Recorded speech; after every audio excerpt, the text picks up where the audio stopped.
Hi friends, ഇന്ന് നമുക്ക് എങ്ങനെയാണ് ബാങ്ക് റീകൺസിലിയേഷൻ സ്റ്റേറ്റ്മെൻറ്റ് വളരെ എളുപ്പത്തിൽ പ്രിപ്പയർ ചെയ്യുന്നതെന്ന് നമുക്ക് നോക്കാം. അതായത് +1 അക്കൗണ്ടൻസിയിലെ ബാങ്ക് റീകൺസിലിയേഷൻ എന്നുള്ള ഒരു ചാപ്റ്ററാണ് നമ്മൾ ഇന്നത്തെ വീഡിയോയിൽ കവർ ചെയ്യാൻ വേണ്ടി ഉദ്ദേശിക്കുന്നത്. വളരെ എളുപ്പത്തിൽ വളരെ ലളിതമായിട്ടാണ് ഞാനിത് എക്സ്പ്ലെയിൻ ചെയ്തിരിക്കുന്നത്. അപ്പോൾ എല്ലാവരും വീഡിയോ കാണാനായിട്ട് ശ്രമിക്കുക. ഓക്കെ, എന്താണ് ഒരു റീകൺസിലിയേഷൻ സ്റ്റേറ്റ്മെൻറ്റ് എന്ന് പറഞ്ഞു കഴിഞ്ഞാൽ, അതായത് bank reconciliation statement is prepared by the account holder to reconcile the bank balance as per cash book and with bank balance as per passbook. അതായത് normally bank reconciliation statement prepare ചെയ്യുന്നത് companies, അതാണ് account holder എന്ന് പറയുന്നത് കമ്പനീസാണ്. Okay, അവരെന്തിനാണിത് prepare ചെയ്യുന്നത്? അവരുടെ cash ബുക്കും കമ്പനിയുടെ cash ബുക്കും പാസ്ബുക്കും തമ്മിൽ എന്തെങ്കിലും ഡിഫറൻസ് ഉണ്ടോ ഇല്ലയോ എന്നറിയാൻ വേണ്ടിയിട്ടാണ് ബാങ്ക് റീകൺസിലിയേഷൻ സ്റ്റേറ്റ്മെൻറ്റ് പ്രിപ്പയർ ചെയ്യുന്നത്. അതെങ്ങനെയാണ് ഈ കമ്പനിയുടെ ക്യാഷ് ബുക്കും പാസ്ബുക്കും തമ്മിൽ ഡിഫറൻസ് വരുന്നത് എന്ന് നമുക്ക് ആദ്യം നോക്കാം. അതായത് നമ്മുടെ കമ്പനിയിൽ ഒരു അക്കൗണ്ടൻ്റ് ഉണ്ടാവുമല്ലോ. ഈ അക്കൗണ്ടൻ്റ് എല്ലാ ട്രാൻസാക്ഷനും റെക്കോർഡ് ചെയ്തുകൊണ്ട് ഒരു ക്യാഷ് ബുക്ക് പ്രിപ്പയർ ചെയ്യുന്നുണ്ടാവും.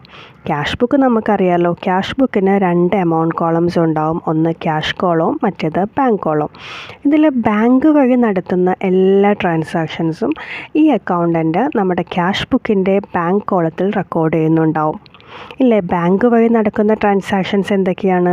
സപ്ലയേഴ്സിന് ചെക്ക് കൊടുക്കുക, കസ്റ്റമേഴ്സിൽ നിന്ന് ചെക്കായിട്ട് കിട്ടുക, അല്ലെങ്കിൽ ഇന്നത്തെ ഗൂഗിൾ പേ, പേടിഎം വഴി നടക്കുന്ന എല്ലാ ട്രാൻസാക്ഷൻസും നമ്മൾ ക്യാഷ് ബുക്കിൻ്റെ ബാങ്ക് കോളത്തിൽ ഈ അക്കൗണ്ടൻ്റ് റെക്കോർഡ് ചെയ്യുന്നുണ്ടാവും. അതുപോലെ തന്നെ കമ്പനിയുടെ പേരിൽ നടത്തുന്ന എല്ലാ ട്രാൻസാക്ഷൻസും ബാങ്കും റെക്കോർഡ് ചെയ്യുന്നുണ്ടാവും.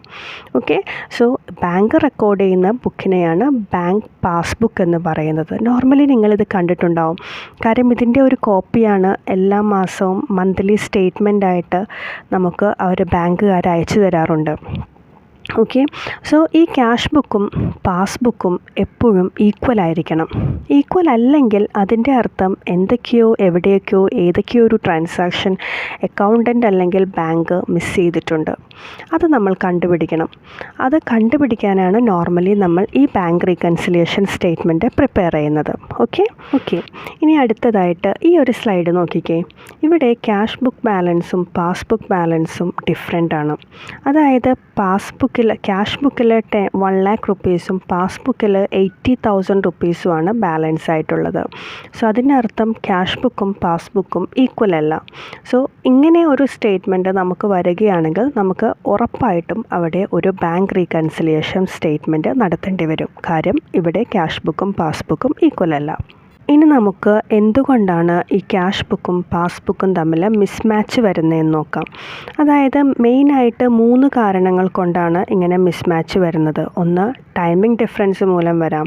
ചിലപ്പോൾ ചില ട്രാൻസാക്ഷൻസ് ബാങ്കിൽ മാത്രം റെക്കോർഡ് ചെയ്യാം, അല്ലെങ്കിൽ ക്യാഷ് ബുക്കിൽ മാത്രം റെക്കോർഡ് ചെയ്യാം, അല്ലെങ്കിൽ ചില എറേഴ്സ് മൂലവും ഈ പറയുന്ന ക്യാഷ് ബുക്കും പാസ്ബുക്കും തമ്മിൽ മിസ്മാച്ച് വരാം. ടൈമിംഗ് ഡിഫറൻസ് എന്ന് പറയുമ്പോൾ ഏറ്റവും ആദ്യം വരുന്നൊരു ട്രാൻസാക്ഷനാണ് cheque issued but not presented for payment. എന്ന് വെച്ചാൽ എന്താണ്? അതായത് നമ്മുടെ കമ്പനിയിലെ അക്കൗണ്ടൻ്റ് ചില സപ്ലയേഴ്സിന് പേയ്മെൻറ്റ് കൊടുക്കാനായിട്ട് ചെക്ക് കൊടുക്കും. ഓക്കെ, ഈ ചെക്ക് അക്കൗണ്ടൻ്റ് കൊടുക്കുന്ന അന്ന് തന്നെ ക്യാഷ് ബുക്കിൽ അത് കുറച്ച് കാണിക്കും. പക്ഷേ ഈ ബാങ്കിൽ പാസ്ബുക്കിൽ അത് കുറയണമെങ്കിൽ ഈ സപ്ലയർ ഈ ചെക്ക് ബാങ്കിൽ പ്രസൻറ്റ് ചെയ്യുന്ന അന്ന് മാത്രമേ നമ്മുടെ പാസ്ബുക്കിൽ ഇത് കുറയുള്ളൂ. അപ്പോൾ ഈ ചെക്ക് നമ്മൾ ഇഷ്യൂ ചെയ്തു, സപ്ലയർ ഇത് ബാങ്കിൽ പ്രസൻറ്റ് ചെയ്യാൻ എടുക്കുന്ന ഒരു ഡിലേ ഉണ്ട്. ഈ ഡിലേ കാരണവും ക്യാഷ് ബുക്കും പാസ്ബുക്കും തമ്മിൽ മിസ്മാച്ച് അല്ലെങ്കിൽ ഡിഫറൻസ് വരാം. ഈ ഒരു എക്സാമ്പിൾ നോക്കിക്കേ. ഇവിടെ 20,000 ചെക്ക് 27th മാർച്ചിലാണ് നമ്മുടെ അക്കൗണ്ടൻ്റ് ഇഷ്യൂ ചെയ്തിരിക്കുന്നത്. പക്ഷേ അത് ബാങ്കിൽ പ്രസൻറ്റ് ചെയ്തിരിക്കുന്നത് 2nd ഏപ്രിലാണ്. സോ ഇത് 27th മാർച്ചിൽ നമ്മുടെ അക്കൗണ്ടൻ്റ് 20,000 ക്യാഷ് ബുക്കിൽ കുറച്ചിട്ടുണ്ടാവും.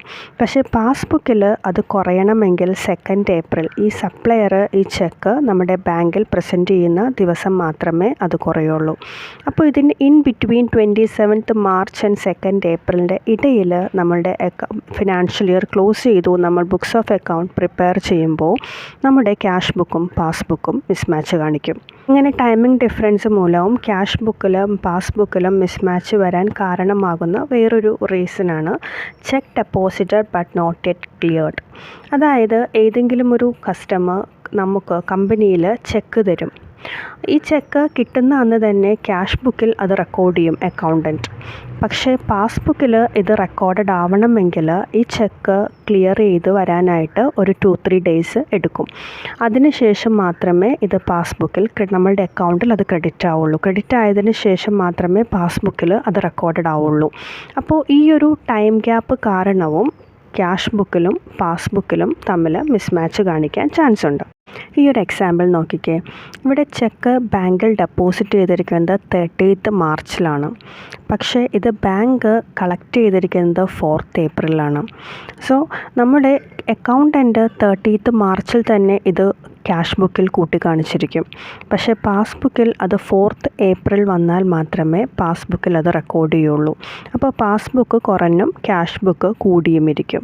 ഈ മിസ്മാച്ചിന് കാരണം ബാങ്ക് കളക്ട് ചെയ്യാൻ എടുക്കുന്ന ഈ സമയം കാരണമാണ് ഈ ക്യാഷ് ബുക്കും പാസ്ബുക്കും തമ്മിൽ മിസ്മാച്ച് ആയിരിക്കുന്നത്.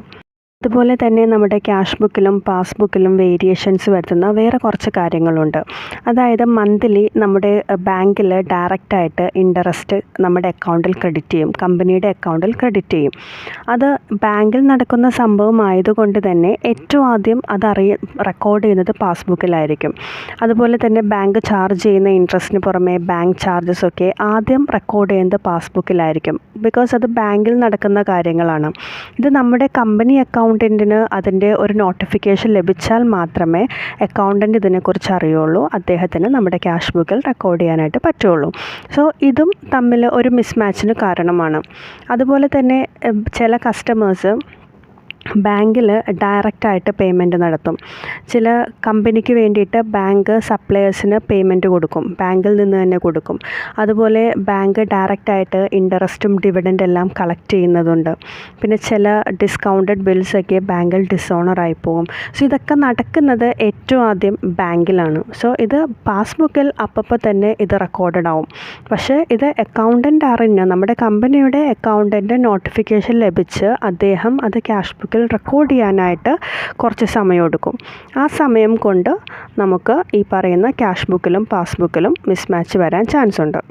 ഇതൊന്നും കൂടാതെ ചില അക്കൗണ്ടൻറ്റിന് തെറ്റുപറ്റി മീൻസ് എറേഴ്സ് കാരണവും ഈ പറയുന്ന ക്യാഷ് ബുക്കും പാസ്ബുക്കും തമ്മിൽ മിസ്മാച്ച് വരാം. അതായത് ചില കേസിൽ അക്കൗണ്ടൻറ്റ് ഒരു 10,000 റുപ്പീസിന് 1,000 റുപ്പിയായിട്ട് റെക്കോർഡ് ചെയ്യാം, അല്ലെങ്കിൽ ഒരു 0 കൂടിപ്പോയി 1 lakh ആയിട്ട് റെക്കോർഡ് ചെയ്യാം. ഓക്കെ, അതുപോലെ ഏതെങ്കിലും ഒരു ട്രാൻസാക്ഷൻസ് റെക്കോർഡ് ചെയ്യാനും പോസ്റ്റ് ചെയ്യാനൊക്കെ മറന്നു പോവുക. ഇതൊക്കെ നോർമലി നമ്മുടെ കമ്പനികളിൽ സംഭവിക്കുന്ന കാര്യങ്ങളാണ്. സോ ഇത്തരം കാര്യങ്ങൾ വഴിയായിട്ടും നമ്മുടെ ക്യാഷ് ബുക്കും പാസ്ബുക്കും തമ്മിൽ മിസ്മാച്ച് വരാം.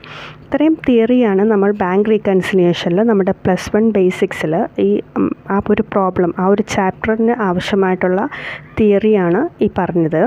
ഓക്കെ, അപ്പോൾ ഇത് വെച്ചിട്ട് വേണം നമുക്ക് ഈ പ്രോബ്ലം ഒന്ന് അനലൈസ് ചെയ്യാനായിട്ട്. അപ്പോൾ ഇനി നമുക്ക് നെക്സ്റ്റ് വീഡിയോയിൽ എങ്ങനെയാണ് ഈ തിയറി വെച്ചിട്ട് നമുക്ക് ഒരു ബാങ്ക് റീകൺസിലിയേഷൻ സ്റ്റേറ്റ്മെൻറ്റ് പ്രിപ്പയർ ചെയ്യുന്നതെന്ന് നോക്കാം. Okay, thank you.